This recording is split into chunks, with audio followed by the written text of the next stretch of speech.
హైదరాబాద్ రామాన్పూర్లోని శ్రీ గుడ్డే బార్లో దారుణం జరిగింది. పవన్ కుమార్ అనే యువకుడిపై శ్రవణ్ అనే వ్యక్తి బీర్ బాటిల్తో దాడి చేశాడు. ఘటనలో పవన్ కుమార్ అక్కడికక్కడే మృతి చెందాడు. బార్లో హరి శ్రవణ్ మధ్య గొడవ తలెత్తింది. గొడవను ఆపేందుకు పవన్ కుమార్ అనే యువకుడు వెళ్లాడు.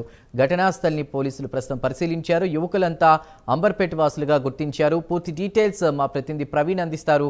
ప్రవీణ్, అయితే ఈ రోజు నిన్న రాత్రి జరిగిన ఏదైతే ఉప్పల్ పోలీస్ స్టేషన్ మరియు రామంతపూర్ లోని శ్రీ గుడ్డే బార్ లో దారుణం చోటు చేసుకుందని చెప్పాలి.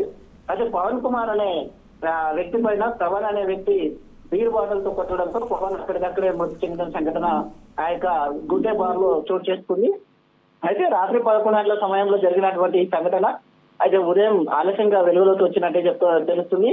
బార్ లోపల హరి శ్రవణ్ కి మధ్య గొడవ జరుగుతున్నారు. ముగ్గురు స్నేహితులు వెళ్లారు. ముగ్గురు స్నేహితులు బారుకు వెళ్ళేసి అక్కడ అయితే మద్యం సేవిస్తున్న క్రమం లోపల మద్యం సేవిస్తున్న క్రమం లోపలనే బార్ లోపల హరికి శ్రవణ్ కి మధ్య గొడవ జరిగి వారి మధ్య వాగ్వాదం ఏర్పడుతుండటంతో మధ్యలో శ్రవణ్ అనే వ్యక్తి మధ్యలో వెళ్ళడం జరిగింది.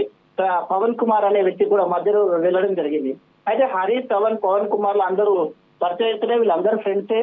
వీళ్ళు అంబర్పేటలోనే ఉంటారు కాబట్టి ఒకే చోట ఉంటారు, కలిసి తిరిగిన వాళ్ళే.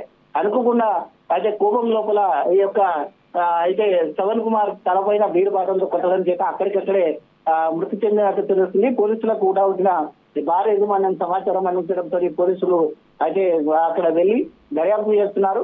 అయితే కొట్టడం కారణం ఏంది, గొడవకు కారణం ఏంది, వీళ్ళు ఎందుకు ఇక్కడ వచ్చారు, దేని కొరకు ఇదంతా జరిగిందనే కోణం లోపల దర్యాప్తు అయితే చేస్తున్నారు. Right Praveen, thank you.